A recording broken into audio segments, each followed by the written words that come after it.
ఇందిరమ్మ ఇళ్లకు సంబంధించి ప్రతి గ్రామానికి ఎలిజిబిలిటీ ప్రకారంగా ఎక్కడ ఎటువంటి ఇబ్బంది లేకుండా పారదర్శకంగా ఎవరైతే కడు నిరుపేదలు జీరో నుంచి స్టార్ట్ అయ్యి ఆ ప్రక్రియలు ఇచ్చుకుంటూ పోయే విధంగా ప్రక్రియ జరుగుతుంది. ఇక్కడ 309 పోలింగ్ స్టేషన్లు ఉన్నాయి. 160+ చిన్న చిన్న గ్రామాలకు సంబంధించి ఉన్నాయి. ఉన్న ఇండ్లను ప్రపోర్షనేట్గా జనాభా ప్రాతిపాదికన పంచి ప్రతి గ్రామంలో ఏదో ఒక ఊర్లో కట్టి ఈ ఇయ్యము అనేటువంటిది లేకుండా అంతటా వచ్చే విధంగా మేము ఈ పంపిణీ ఏర్పాట్లు చేసే విధంగా ప్రక్రియ తీసుకుంటా ఉన్నాం. రేషన్ కార్డులకు సంబంధించి కూడా ఏప్రిల్ నెలలో రేషన్ కార్డులు గౌరవ సివిల్ సప్లైస్ మంత్రి గారు స్పష్టంగా చెప్తా ఉన్నారు. రేషన్ కార్డులకు సంబంధించిన పంపిణీ ప్రక్రియ కూడా ఇబ్బంది లేకుండా జరుగుతుంది.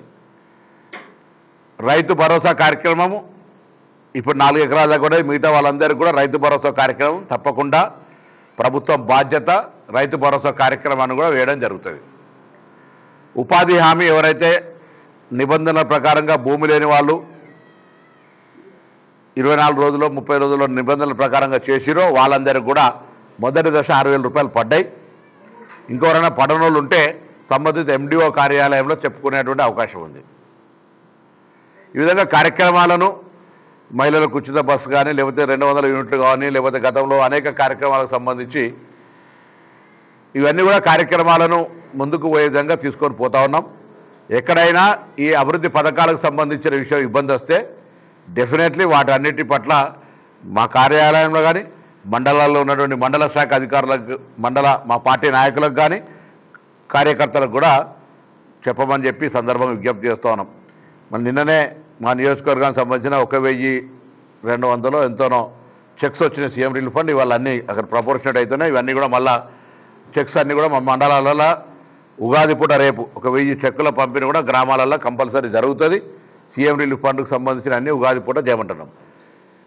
తర్వాత మొన్ననే మొత్తం ప్రతి గ్రామానికి సంబంధించినటువంటి గ్రామ కార్యదర్శి నుంచి మొదలు పెట్టుకుంటే మండల స్థాయి అధికారి జిల్లా స్థాయి అధికారి దాకా స్థానిక సంస్థల అదనపు కలెక్టర్లతోటి ముగ్గురిని పిలిచి ఆర్డీఓలు అదేవిధంగా పంచాయతీ అధికారులను మండల స్థాయి అధికారులందరినీ పిలిచి ఆర్డీఓ కార్యాలయంలో సమావేశం పెట్టినాం. ఎక్కడ కూడా నీటి సమస్య రావద్దని నా దగ్గర ఉన్నటువంటి SDF నిధులతో పాటుగా జిల్లా కలెక్టర్ గారి దగ్గర ఉన్న నిధులతో పాటుగా ప్రభుత్వాన్ని కూడా అదనపు శాంక్షన్ కొరకు అడిగినాం.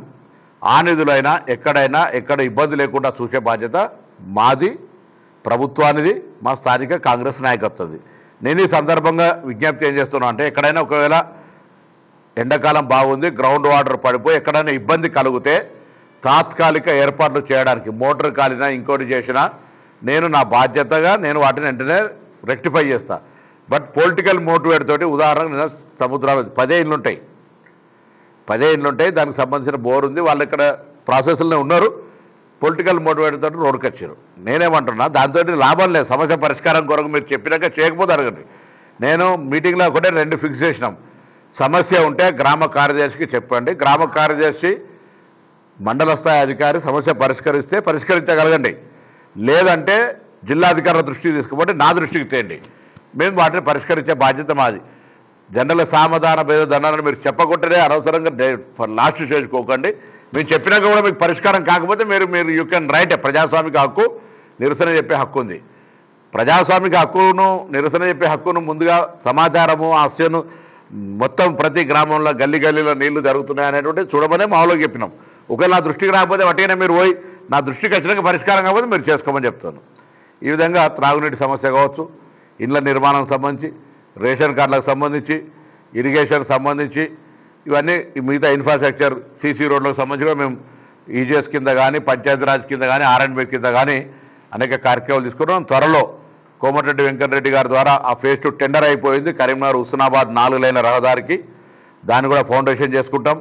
150 పడకల ఆసుపత్రి కొంత మా స్థానిక నాయకత్వం ఇక్కడ ఈ హాస్పిటల్లో రేపు పొద్దున మనం ప్రతిపాదిత కాలేజీకి తేవాలనుకున్నప్పుడు ఇక్కడ సరిపోదు కాబట్టి ఈ మీర్జాపూర్ మన దగ్గర ఒక మెయిన్ రోడ్డు మీద ఈ 150 పడకల ఆసుపత్రి అక్కడ కడితే బాగుంటుందని అడుగుతూ ఉన్నారు. దీంట్లోపల మిగతా అన్ని రాజకీయ పార్టీల సలహా సూచనలు ఇస్తాం. పబ్లిక్ కన్వీనియంట్ ఉండి రేపు పొద్దున ఓపెన్ ల్యాండ్ రేపు పొద్దున కాలేజీ ఎక్స్పెన్షన్ రావాలంటే మనం స్థలం చూపెట్టాలి. కాబట్టి ఆ ప్రయత్నంలో రేపు నర్సింగ్ కాలేజ్ తీసుకొచ్చినా ఇంకోటి తీసుకొచ్చినా అక్కడ కూడా దాన్ని కట్టడానికి కొరకు ఆలోచన చేసే విధంగా కార్యక్రమం చేస్తున్నాం. ఈ రోడ్డు కానీ అది కానీ దాని తర్వాత రేపు లైబ్రరీ స్టార్ట్ చేసుకోవడం కానీ మిగతా పెండింగ్ వర్క్స్ ఏమైనా చేస్తా ఉన్నాం.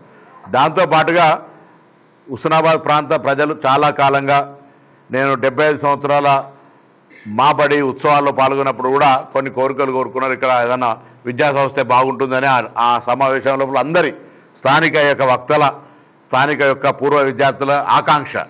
దానికి అనుగుణంగా మరి హుస్నాబాద్లో డిసెంబర్ 4 పెద్దపల్లి ముఖ్యమంత్రి గారి సభలో ముఖ్యమంత్రి గారితో ప్రకటన చేయించుకొని డిసెంబర్ 4 ఇవాళ మార్చ్ దాదాపు అంటే 100 రోజుల కార్యక్రమం 100-120 రోజుల లోపల శాతవాహన ఇంజనీరింగ్ కాలేజ్ 4 కోర్సులతోటి హుస్నాబాద్లో ఇక్కడ మహాసముద్రం గడ్డి పక్కన స్థలాన్ని సేకరించడం జరిగింది. అది కూడా లెవెలింగ్ స్టార్ట్ అయింది. ఆ మట్టి అంతా కూడా తీసేసి ఆ స్థలాన్ని కాలేజీకి హ్యాండ్ ఓవర్ చేయడానికి దాని తర్వాత స్టాఫ్ ప్యాటర్న్ కూడా నెక్స్ట్ క్యాబినెట్ వచ్చి అది ఆ మహాసముద్రం దగ్గర ఇంజనీరింగ్ కాలేజీ కార్యక్రమం జరుగుతుంది. ఇండస్ట్రియల్ పార్క్ సంబంధించి కూడా ఆల్రెడీ సర్వే జరిగింది. అక్కడ ఎవరికి కూడా అందరు కూడా సహకరిస్తూ ఉన్నారు. వాళ్ళందరూ కూడా ధన్యవాదాలు. అక్కడ కూడా ఒక మంచి ఒక పారిశ్రామికంగా అభివృద్ధి చేసే విధంగా కార్యక్రమం తీసుకుంటా ఉన్నాం. ఇటు విద్యాపరంగా తీసుకుంటా ఉన్నాం. టౌన్లో కూడా కొంత అభివృద్ధి చేయడానికి సంబంధించిన డ్రైనేజ్ సిస్టమ్ మీరు చూస్తూ ఉన్నారు. ఇక్కడ ఈ యొక్క నాగారం రోడ్డుకు సంబంధించి కావచ్చు, లేకపోతే ఇంకా సమగ్రంగా నేను ఆ రోజు వర్షాలు పడ్డప్పుడు తిరిగినప్పుడు చెప్పినాం, ఎక్కడ కూడా మళ్ళీ ఇళ్లకు నీళ్ళు రాకుండా చూసే విధంగా ప్రయత్నం చేస్తూ ఉన్నాం. వీలైనంత వరకు ఒకటే సంవత్సరం కంప్లీట్ కాకపోయినా తప్పకుండా నేను వీలైనంత వరకు మా స్థానిక అందరి నాయకత్వ సహకారంతో ఇళ్లలో నీళ్ళు వచ్చేటువంటి పరిస్థితి లేకుండా డ్రైనేజ్ సిస్టమ్ కావచ్చు, లేకపోతే ఇతరత్ర వర్షపు నీళ్ళకు సంబంధించి చేస్తాం. ఆ విధంగా కార్యక్రమాలు కొనసాగించే భాగంగా 9 ఏళ్ల నిన్న